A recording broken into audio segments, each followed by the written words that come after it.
ఉన్న బంగారాన్ని విడిపించి ఆ రోజు ఆన్లైన్ రేటుకే మేము కొంటాం. Sharma gold company. నమస్కారం, వెల్కమ్ టు సుమన్ టీవీ. ఇవాళ మనతో పాటు ప్రణవానంద ప్రభుజీ ఉన్నారు. సుమన్ టీవీ ప్రేక్షకులకు ఎంతో సుపరిచితులు వారు. ప్రత్యేకించి ఆ శ్రీకృష్ణ పరమాత్ముడి గురించి, వారి లీలల గురించి అనేక మాధ్యమాల్లో వారు చెప్పే విధానం కానీ, వారు చెప్పినటువంటి ప్రవచనాలు, వారి మాటలు విని ఎంతోమంది వాళ్ళ జీవితాల్లో చాలా మార్పులు చేసుకున్నారు. అయితే ఎప్పుడు సాధారణంగా ఇంటర్వ్యూ లాగానే వారితో కార్యక్రమం ఉండేది. అయితే ఇప్పుడు కొంతమంది వారిని కొన్ని ప్రశ్నలు అడగాలని ఇష్టపడ్డారు. అయితే వాళ్ళలో కొంతమందిని మేము సెలెక్ట్ చేసాం. ఎంతో మంది వారితో మాట్లాడాలని తాపత్రయపడ్డారు, మమ్మల్ని అడిగారు వారి నెంబర్ అని చెప్పి. అయితే కామెంట్స్ రూపంలో వాళ్ళు అడిగిన క్వశ్చన్ ఎప్పుడు నేను ప్రణవానంద ప్రభుజీ ముందు ఉంచేదాన్ని. బట్ ఇప్పుడు డైరెక్ట్గా అడిగేందుకు కొంతమంది ఆడియన్స్తో పాటు ఈ కార్యక్రమాన్ని ఏర్పాటు చేశాం. ఒకసారి ప్రభు గారితో మాట్లాడి, అలాగే వీరందరితో పాటుగా అసలు ఈ కార్యక్రమం ఎలా ఉండబోతుందో ఆద్యంతం మీరు తిలకిస్తారని ఆశిస్తూ ఈ కార్యక్రమాన్ని ప్రారంభిద్దాం. హరే కృష్ణ ప్రభుజీ, ఎలా ఉన్నారు? చాలా సంతోషం. చాలా రోజుల తర్వాత మాట్లాడుతూ ఉన్నాము. మీరు కూడా చాలా బిజీగా ఉన్నారని విన్నాము. అలాగే వివిధ దేశాలలో కృష్ణ భక్తి గురించి, అలా కృష్ణుడి లీలల గురించి మీరు ప్రవచనాలు ఇస్తూ ఉన్నారు. ఆస్ట్రేలియా వెళ్ళి ఉన్నారు రీసెంట్గా, తెలుసుకున్నాము. ఎలా ఉంది మీ ప్రస్తుతం మీ జర్నీ, ఎలా సాగుతోందండి? చాలా బిజీగా సాగుతుంది. ఒక ప్రోగ్రామ్ తర్వాత ఇంకో ప్రోగ్రామ్, ఒక ప్లేస్ తర్వాత ఇంకో ప్లేస్, ట్రావెలింగ్ ఎక్కువగా అవుతుంది అనమాట. సో సమ్హౌ ఇప్పుడు భగవంతుడు ఆ సేవని ఇస్తున్నారు, చేస్తున్నాం. అలాగే ఇవాళ ప్రత్యేకం ఏంటంటేనండి, ఎప్పుడు సింగిల్గా నేను ఉంటాను, ఒక యాంకర్గా నేను కొన్ని ప్రశ్నలు అడుగుతాను, మీరు వాటికి సమాధానాలు ఇస్తూ ఉంటారు. వ్యూవర్స్ అడిగిన కొన్ని క్వశ్చన్స్ కామెంట్స్ రూపంలో ఉన్న వాటిని మాత్రమే మీ ముందు ఉంచాను. కానీ ఇవాళ మీ వీడియోస్ చూసి చాలా వరకు పరివర్తన చెందినటువంటి కొంతమందిని తీసుకొచ్చాను. వీళ్ళు ఏంటంటే చాలా సందేహాలు ఉన్నాయి మాకు, మేము డైరెక్ట్గా ప్రభుజీతో మాట్లాడాలనుకుంటున్నామని ఎప్పటి నుంచో అడుగుతున్న వాళ్ళే. సో అలా కొంతమంది మాత్రమే, చాలామంది అలా నాకు ఎప్పుడు ప్రోగ్రామ్కి వెళ్ళినా, ఈవెన్ నేపాల్కి వెళ్ళినా కూడా మమ్మల్ని చాలామంది పలకరించి మరి అడుగుతూ ఉన్నారు, ఇలా ప్రణవానంద గారితో ఇంటర్వ్యూస్ చేస్తారు కదా, మేము వారితో మాట్లాడాలనుకుంటున్నాం, ఎలా ఎలా అని చాలామంది. బట్ మీ సందేహాలు ఏంటో చెప్పండి, మీ తరపున నేను అడుగుతానని చెప్పి ఎప్పుడు వాళ్ళకి చెప్తూ ఉంటాను. అలా చాలా క్వశ్చన్స్ ఇవాళ నేను ప్రత్యేకంగా అడిగే కన్నా ఇక్కడ ఉన్నటువంటి ఆడియన్స్ ఎవరైతే ఉన్నారో వీళ్ళు అడుగుతారు. మరి స్టార్ట్ చేద్దామండి. తప్పకుండా. అలాగే ముందుగా గురుగారు నమస్కారం, నా పేరు శివ. నా క్వశ్చన్ ఏంటంటే, ఇప్పుడు అనేక టెంపుల్స్కి మనం చాలా డబ్బులు ఇన్వెస్ట్మెంట్ చేస్తాం. ఇప్పుడు టెంపుల్స్కి డబ్బులు ఇన్వెస్ట్ చేసే బదులు ఎంతోమంది వృద్ధాశ్రమాలు ఉన్నారు, హాస్పిటల్స్ ఉన్నాయి, వాటికి డబ్బులు పెట్టవచ్చు కదా, టెంపుల్స్కి ఎందుకు పెట్టాలి? చాలా మంచి ప్రశ్న. ఇప్పుడు రోడ్డు మీద వస్తుంటే చాలామంది అన్నద వాళ్ళు ఉన్నారు, వాళ్ళు కూడా పెట్టవచ్చు కదా, దీనికి పెట్టే ఇన్వెస్ట్మెంట్. చాలా మంచి ప్రశ్న అడిగారు. మీరు ఎప్పుడైనా ఇదే ప్రశ్న ఎవరైనా మాల్ కడుతున్నప్పుడు వాళ్ళకి వెళ్ళి చెప్పారా? ఎందుకు ఇంత మాల్ కడుతున్నారండి, మీరు ఒక 3,000 కోట్లు 4,000 కోట్లు మీ బిజినెస్లో ఇన్వెస్ట్ చేయటం కంటే చక్కగా అందరికి పేదలకు పనిచేయచ్చు కదా అని మీరు ఎప్పుడైనా అన్నారా? లేదు. ఎవరైనా 1,000 కోట్ల బడ్జెట్ మూవీ తీస్తుంటే, మరి మేము అందరం ఏం పర్వాలేదు, నువ్వు మూవీ తీయకపోయినా పర్వాలేదు, నువ్వు ఆ 1,000 కోట్లు దానం ఇచ్చేయి అని ఎవరైనా చెప్తారా? ఓకే. కానీ కేవలం దేవాలయానికి వచ్చినప్పుడే ఎందుకు మనం పనిచేయాలి? మిగతా ఎవ్వరు పంచినప్పుడు దేవాలయాన్ని దేవుడి దగ్గరికి ఎందుకు ఈ ప్రశ్న వస్తుంది? ఇప్పుడు హాస్పిటల్కి వెళ్తే మన రోగాలు, శరీరానికి ఉన్న రోగాలన్నీ హాస్పిటల్ తీసేస్తుంది, అవునా? తీయచ్చు, తీయకపోవచ్చు, కానీ జేబు అయితే ఖాళీ అయిపోతుంది. అవును. కానీ ఆలయానికి వచ్చినప్పుడు, ఆలయము దీన్ని మనం సంస్కృతంలో అన్నామనుకోండి, తెలుగులో కూడా మందిరము అని అంటాం, అంతేనా? హాస్పిటల్ ఎలా అయితే మన శరీరానికి చికిత్స చేస్తుందో, మందిరం మన మనసుకి చికిత్స చేస్తుంది. ఓకే. మీరు ఎప్పుడైనా మీ జీవితంలో ఏదైనా బాధల్లో ఉన్నా, లేదా ఏదైనా కష్టాల్లో ఉన్నా, ఏదైనా మనసు కొద్దిగా ఏమంటాం డిప్రెషన్లో ఉన్నట్టుగా లోగా ఫీల్ అవుతున్నప్పుడు మీరు ఎప్పుడైనా గుడికి వెళ్ళి దేవుడికి దండం పెట్టుకుంటే మీకు మంచిగా అనిపించింది అనే అనుభవం మీకు ఎప్పుడైనా ఉన్నదా? ఉందండి. ఉందా? మీకుందా పర్సనల్గా? దానికోసమే గుడి కావాలి. ఓకే. మందిరము అని అంటే మనస్సుకి చికిత్స చేసే ఒక వ్యవస్థ. ఓకే. ఒక ఆలయం వల్ల, ఇప్పుడు సపోజ్ అయోధ్యలో రామాలయం అనుకుందాం, కొన్ని కోట్ల డబ్బులు కట్టి ఆ అయోధ్య రామాలయం నిర్మాణం అయింది. ఇప్పుడు మీకు ఒకటి తెలిసిన, వరల్డ్లోనే అత్యంత విజిటెడ్ ప్లేస్గా అయోధ్య మందిరం మారబోతుంది. ఎంతమందికి జీవన ఉపాధి, ఎంతమంది కార్మికులు పనిచేశారు, ఎంతమంది ఇంజనీర్లు, ఎంతమంది ఆర్కిటెక్ట్స్, ఎంతమంది బిజినెసెస్ చేస్తున్నారు. ఇప్పుడు ఎయిర్పోర్ట్ వ్యవస్థ, ఎకానమీ ఎంత పెరిగింది అక్కడ. అది కేవలం ఒక మందిరం అనేది ఏదో అవసరం లేని ఇన్వెస్ట్మెంట్ కాదండి. మన అలా ఉండుంటే మన రాజులు అంతంత కష్టపడి ఎందుకు మందిరాలు నిర్మించారు పూర్వకాలంలో? ఓకే. సినిమా థియేటర్ నిర్మించుంటే అయిపోయేది కదా, మనందరం హాయిగా సినిమాలు చూసేవాళ్ళు. సినిమాకి వెళ్ళి చూసి బయటకు వచ్చాక ఏ మోటివేషన్ రాదు, మనకి డిప్రెషన్ వస్తుంది. అనవసరంగా డబ్బులు తగిలేసాం ఈ సినిమాకి అని. కానీ గుడికి వెళ్ళి వచ్చినప్పుడు ఎప్పుడు మనకు అలా అనిపించదండి. మందిరము అని అంటే ఎక్కడైతే భగవంతుడు కొలువై ఉంటారో ఆ స్వామి యొక్క శక్తి, ఒక టెంపుల్. ఇప్పుడు తిరుపతి వెళ్ళారు గీతాంజలి గారు, దర్శనం చేసుకొని వచ్చారు. వెంకటేశ్వర స్వామి హుండీలో డబ్బులు ఇస్తున్నారు. ఎన్ని అద్భుతమైన కార్యక్రమాలు వాటితో చేస్తున్నారు, ఎన్ని లక్షల మందికి అన్నదానం చేస్తున్నారు, ఎన్ని లక్షల మందికి వైద్యం అందిస్తున్నారు, ఎన్ని ఇన్స్టిట్యూషన్స్ నడుస్తున్నాయి, ఎంతమంది ఎంప్లాయీస్ పనిచేస్తున్నారు టీటీడీలో.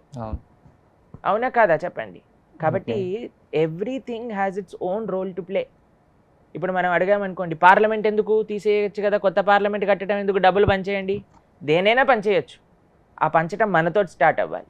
ఇప్పటి నుంచి ఏం చేయాలి అంటే, ఇలా ప్రశ్న అడిగే వాళ్ళందరూ వాళ్ళ జన్మదినోత్సవాలని యానివర్సరీలని అవి ఇవి చేసుకోవటం ఆపేసి ఫస్ట్ ఆ డబ్బుల్ని పంచండి, దాని తర్వాత భగవంతుడి దగ్గరికి వద్దురు.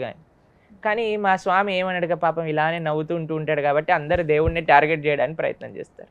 అదే పక్కన వాడికి వెళ్ళి, రే నువ్వు ఇంత పెద్ద బర్త్డే పార్టీ ఎందుకు చేస్తున్నావు, అవసరం లేదు, నీ డాటర్ ఫస్ట్ బర్త్డే చేయటం అని అన్నారనుకోండి, ఇలాగ ఒక్కటి పీకుతాడు. కాబట్టి మనం జాగ్రత్తగా ఉంటాం అక్కడ. కాబట్టి మందిరము అనేది చాలా ముఖ్యమైన ప్రదేశం. మన సనాతన ధర్మానికి కేంద్రం మందిరాలు అన్నమాట. వాటిని చక్కగా మనం నిర్మింపజేయాలి.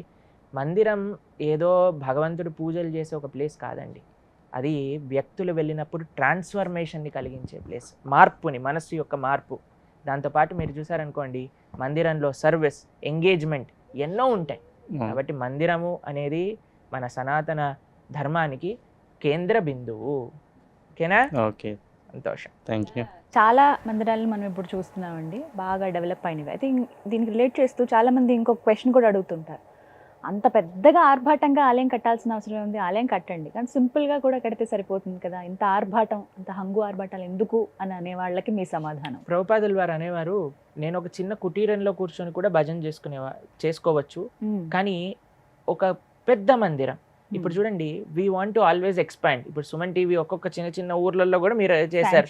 ఎందుకండి జస్ట్ హైదరాబాద్లో ఇక్కడ బంజారా హిల్స్, జూబ్లీ హిల్స్లో ఉండే ఒక చిన్న ఆఫీస్లో మేము చేసుకుంటాము, ఎందుకు మనం ఎక్స్పాండ్ చేస్తున్నాం? ఎంత ఎక్స్పాండ్ చేస్తే అంతమంది కనెక్ట్ అవుతారు. కాబట్టి ఆలయం ఎంత వైభవంగా ఉంటే అంతమంది వస్తారు, అంతమందికి ఒక ఉపాధి దొరుకుతుంది.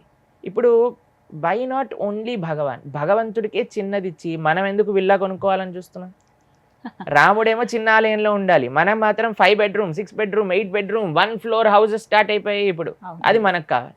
మరి మనం లగ్జరీని సాక్రిఫైస్ చేసుకోలేకపోతున్నా, కానీ రాముడికి మాత్రం చెప్తున్నావు, అయ్యా నువ్వు ఆల్రెడీ 500 సంవత్సరాలు టెంట్లో ఉండు, ఇంకా నువ్వు అలానే కంటిన్యూ అయిపో, మేము మాత్రం హ్యాపీగా మేము 3 bedroom 6 bedroom ఫ్లాట్ కొనుక్కొని ఉంటాము. దట్ ఈస్ నాట్ ఫేర్ కదా. కాబట్టి మనకి బెస్ట్ భగవంతుడికి ఇవ్వాలి. యథా తరోర్ మూల నిచేచనేన తృప్యంతి తత్స్కంద భుజోపశాఖ అని భాగవతం చెప్తుంది. ఇప్పుడు చూడండి, ఒక చెట్టు పెరగాలి అంటే మొదట్లోకి నీళ్లు పోయాలి. పోసారనుకోండి, చెట్టు ఆటోమేటిక్గా పెరుగుతుంది కదా, పూలు వస్తాయి, కాయలు వస్తాయి, పండ్లు వస్తాయి. భగవంతుడు ఈ జగత్తుకి మూలం. ఆ స్వామికి కానీ మనం సేవ చేయగలిగితే, ఆ స్వామికి కానీ మనం మంచిగా ఫెసిలిటీ ఏర్పాటు చేయగలిగితే, జగత్తుకి మొత్తం కూడా మంచి ఫెసిలిటీ ఏర్పాటు అవుతుంది. అది సీక్రెట్. కాబట్టి ఎలా అయితే మొదల్ని కాపాడుతామో అలా ఆలయాన్ని, భగవంతుడిని కాపాడాలి మనం. అది మనందరి బాధ్యత. కరెక్ట్. చాలా చక్కగా వివరించారు. నమస్కారం అండి, నా పేరు మహేష్.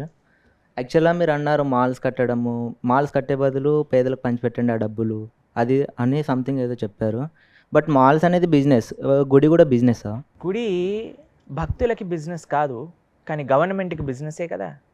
హుండీలలో డబ్బులన్నీ తీసుకొని స్టేట్ బడ్జెట్లో చూడట్లేదా మీకు వచ్చే సదుపాయాలన్నీ ఎక్కడి నుంచి వస్తున్నాయి? భక్తులు భగవంతుడి కోసం సమర్పణ చేసిన డబ్బులన్నీ వీళ్ళు తీసేసుకొని చేస్తున్నారు. కాబట్టి for a devotee, for a భక్త మనకేమీ సంబంధం లేదు, ఆలయం లేదు, భగవంతుడి యొక్క సేవ జరుగుతుందా, భగవంతుడికి అన్ని ఉపచారాలు జరుగుతున్నాయా, స్వామి దగ్గర ప్రవచనములు జరుగుతున్నాయా, ఎంతమంది వచ్చారు, జీవితంలో ఎంతమంది మార్పు చెందింది, దానికోసం ఆలయం ఉన్నది. ఆలయం ఒక హాస్పిటల్. మనం ఎప్పుడైనా ఇంత పెద్ద హాస్పిటల్ ఎందుకు కడుతున్నారు అని అంటామా? ఎందుకంటే పేషెంట్లు అంతమంది ఉన్నారు కాబట్టి పెద్ద హాస్పిటల్ కావాలి. మనస్సుకి రోగానికి చికిత్స. మేము ఇటీవల ఆస్ట్రేలియాలో ఉన్నప్పుడు అక్కడ ఎంత పర్ఫెక్ట్ తెలుసా మీకు? ఎడ్యుకేషన్ ఫ్రీ, మెడిసిన్, ఎటువంటి మెడికల్ ఫెసిలిటీ అన్నీ ఫ్రీ, ఏ ఆపరేషన్ అయినా ఏది కావాలన్నా అన్నీ ఫ్రీ. ఎవడు హారన్ కొట్టాడు, హారన్ 11 రోజులు నాకు హారన్ వినిపించలేదు. ఇండియా ఇప్పుడు మేము ఇక్కడ ఆఫీస్కి వచ్చేటప్పుడు నాకు తెలిసి ఇలాంటి హారన్ చూసాడు అనుకోండి, వాడు కళ్ళు తిరిగి పడిపోతాడు ఆస్ట్రేలియా వాడు. అలాంటి అంత బ్రహ్మాండమైన ప్లేస్ ఉంది. మీకు ఒక విషయం తెలుసా, అక్కడ ఒక చిన్న కూరగాయ పైన ఒక చిన్న దెబ్బ తగిలిన తీసి పడేస్తారు. ఒక నల్లటి మార్క్ కూడా ఉండకూడదు. అలాంటి just most fresh and organic మాత్రమే షాపులలో ఉంటాయి. అంత బ్రహ్మాండంగా ఉంది. 75% మెంటల్ హెల్త్ ప్రాబ్లమ్స్ ఉన్నాయట తెలుసా మీకు ఆస్ట్రేలియాలో. అదేంటండి మరి అంత? అదే చెప్తున్నాను, ఎందుకు అంటే ధార్మికత లోపించింది కాబట్టి. అక్కడ ధర్మం లేదు. చాలామంది ఏథిస్ట్స్ అక్కడ, భగవంతుని నమ్మని వాళ్ళు. కాబట్టి ధర్మం అనేది చికిత్సాలయం. అదే ఇందాక మేము చెప్పాము, మీరు గుర్తుంటే మందిరము అని అంటే మనస్సుకి చికిత్స చేసేది. కాబట్టి ఎవరైనా పెద్ద multi speciality hospital, charitable hospital కట్టారు అని అంటే మనం ఏం చేయాలి? అప్రిషియేట్ చేయాలి కదా. అలానే ఇంత గొప్ప మందిరాన్ని కట్టారు అని అంటే అప్రిషియేట్ చేయాలి. ఎంతోమంది పేషెంట్స్ వస్తారు, అక్కడ స్వామి దర్శనం తీసుకుంటారు, సర్వీస్ చేస్తారు, హార్ట్ మైండ్ ట్రాన్స్ఫార్మ్ అయ్యి వెళ్తారు. కాబట్టి ఎంత గొప్ప విషయం. బిజినెస్లా చూస్తున్నారా గుడిని? లేదంటే మీరు అంటున్నారు కదా చికిత్స అంటున్నారు, మరి వెళ్ళినప్పుడు కానుకలు ఎందుకు తీసుకుంటున్నారు? గుడి ఎక్స్పాండేషన్ కోసం కోట్లు పెట్టేసి దాన్ని ఒక రీమోడలింగ్, ఒక డిజైనింగ్గా ఆకట్టుకునే విధంగా ఎందుకు చేస్తున్నారు అదంతా? ఇప్పుడు మనకి ప్రాబ్లం ఉందంటే మనం డైరెక్ట్ వెళ్తున్నాం, డాక్టర్ దగ్గరికి వెళ్తున్నాం, మన ప్రాబ్లం చెప్పుకుంటున్నాం. ఫర్ సపోజ్ దేవుని దగ్గరికి వెళ్తున్నాం మన మనశ్శాంతి కోసం, కానీ మనకైతే ఆన్సర్ వెంటనే అయితే రాదు కదా. అక్కడ డాక్టర్ దగ్గరికి వెళ్తే వెంటనే ఆన్సర్ వచ్చేస్తుంది. గుడి దగ్గరికి వెళ్తే అంత ఈ ఆర్భాటం చూసి, మల్టీ స్పెషల్ హాస్పిటల్కి వెళ్తే కనుక తను అంత ఇంత ఫీజు తీసుకొని వేసేస్తారు. బట్ గుడికి వెళ్తే కనుక మనం కానుక ఇస్తున్నాం, అది ఫీజు లాంటిది ఆ దేవునికి. భగవంతుడు మిమ్మల్ని వచ్చి అడిగారా నాకు కానుకలు వెయ్యి అని? అడగలేదు. కానీ మీరు ఇంత ఆర్భాటంతో చేస్తున్నారు అంటే మీరే అన్నారు కదా, మనము అంటే గుడి నుంచి సొసైటీకి మనీ వెళ్తుంది అంటే ఇవన్నీ వస్తున్నాయని చెప్తున్నారు కదా. సో నేను దాన్ని బట్టి అడుగుతాను. అదే అంటున్నాను. మరి ఇంత దానము, ఇంత ధర్మము, ఇన్ని ఇన్స్టిట్యూషన్స్ జరగాలి అని అంటే దేవుడు సంపాదించేమని ఇవ్వాలా? భక్తులు ప్రేమతో దేవుడికి సమర్పణ చేసే ద్రవ్యాన్ని మనము సమాజ సేవ కోసమని వాడుతున్నాం. కాబట్టి temple is not a business place. అది ఆ వ్యవస్థ. ఇప్పుడు వెంకటేశ్వర స్వామి దగ్గరికి వెళ్ళామనుకోండి, 300 టికెట్ లేదా 10 లక్షల టికెట్ అని పెట్టింది ఏమైనా వెంకటేశ్వర స్వామి వచ్చి ఈవోకి చెప్పాడా నాకు 300 వాళ్ళనే మెయిన్, 1,00,000 వాళ్ళే మెయిన్, 10 లక్షల వాళ్ళే మెయిన్, ఫ్రీగా వచ్చే వాళ్ళందరినీ నేను చూడను అని చెప్పారా? భగవంతుడికి ఏం సంబంధం లేదండి. కానీ ఒక వ్యవస్థ నడవాలి అని అంటే, ఇప్పుడు మనం వీడియో వేస్తాం సుమన్ టీవీలో, ముందు యాడ్ వేస్తామా వేయమా? ఎందుకు వేస్తాం? వాడు రెవెన్యూ కోసం. దాన్ని ఎందుకోసం? దీన్ని ఎక్స్పాండ్ చేయడానికి కోసం, దాని తర్వాత ఇంకా ఇలాంటి కార్యక్రమాలు మరిన్ని చేయడానికి కోసం. మేము ఫస్ట్ టైం సుమన్ టీవీకి వచ్చినప్పుడు కింద ఏదో చిన్న స్టూడియోలో చేసాం, దాని తర్వాత మళ్ళీ ఇంకో భక్తికి స్పెషల్ స్టూడియో, ఇప్పుడు ఇంకా పెద్ద స్టూడియో. ఎందుకు వచ్చింది ఇలాంటి ఆపర్చునిటీస్? డబ్బులు వస్తేనే కదా. డెవలప్మెంట్ అంటే డబ్బులతోటి సంబంధం ఉన్నది కదా. ఆ డబ్బులు ఎవరివి? మనవా? ఆయన లక్ష్మీపతి, ఆయన అనుగ్రహం వల్లనే మనకు వస్తుంది. ఇంతమంది మహారాజులు జైపూర్కి ఎప్పుడైతే రాధా గోవింద్ ఔరంగజేబ్ అనే వ్యక్తి తెలుసు కదా మీకు, ఆయన ఇండియాలో ఉండే ఆలయాలన్నింటినీ ధ్వంసం చేసినాడు. అప్పుడు జైపూర్లో నుంచి ఈ కృష్ణుడి విగ్రహం బృందావనం నుంచి జైపూర్ వెళ్ళినప్పుడు ఆయన ఉండే సొంత ప్యాలెస్ని భగవంతుడి కోసం ఇచ్చేశారు. స్వామి నువ్వు ఇక్కడ ఉండు, మేము మీ యొక్క దాసులము అని పక్కన ఇంకొక ప్రదేశం కట్టుకొని అక్కడికి వెళ్ళారనమాట. అది సనాతన సంస్కృతి అలా ఉండేది. భగవంతుడికి ముఖ్యమైనది. భగవంతుడు అంటే ఎవరు? మనందరినీ సృష్టించినవాడు. ఆయనకి గ్రాటిట్యూడ్ లేకుండా ఇంకా మనం ప్రపంచంలో ఏ మంచి చేసినా ఏంటండి? ఇప్పుడు అమ్మా నాన్నల పట్ల మనకి కృతజ్ఞత ఉండాలా ఉండకూడదా? ఉండాలా పక్క. Are you sure? మరి భగవంతుడు అమ్మా నాన్నలనే మనకిచ్చారు, మనకి ఆయనకి ఎంత కృతజ్ఞత ఉండాలి? ఆయనని ఎంత ప్రేమగా చూసుకోవాలి? కాబట్టి బిజినెస్ అని అంటే బిజినెస్ మైండ్తో వెళ్ళే వాళ్ళకి అది బిజినెస్గా అనిపిస్తుంది, భక్తితో వెళ్ళే వాళ్ళకి అది ఆలయంగా అనిపిస్తుంది. అలాంటప్పుడు తల్లి తండ్రి దైవం అన్నారు, కానీ దైవం తల్లి తండ్రి అనలేదు కదా. తల్లి తండ్రి గురువు దైవం అన్నారు కదా. అహం బీజ ప్రదాపితః అని భగవద్గీత. మీరు ఎప్పుడైనా గీత అధ్యయనం చేశారా? చదువుతుంటున్నప్పుడు గీతలో భగవంతుడు చెప్పారు, అందరికీ తండ్రిని నేను.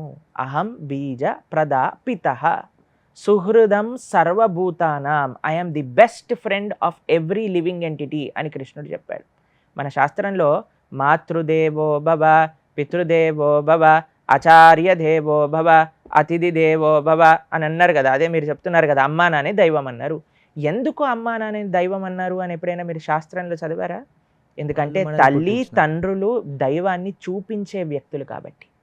అమ్మ నాన్నని చూపిస్తుంది, ఇది మీ నాన్న. నాన్న గురువుని చూపిస్తారు, తండ్రి ఈయన నా గురువు, ఈయనని నువ్వు ఆశ్రయించు గురువు భగవంతుని చూపిస్తారు. అందుకు ఈ లైన్ని రెస్పెక్ట్ ఇస్తూ అలా చెప్పారనమాట. కాబట్టి ఆ రెస్పెక్ట్, ఆ భక్తి, ఆ ప్రేమ అనేది మనకు భగవంతుడి పట్ల ఉండాలి. హరే కృష్ణ.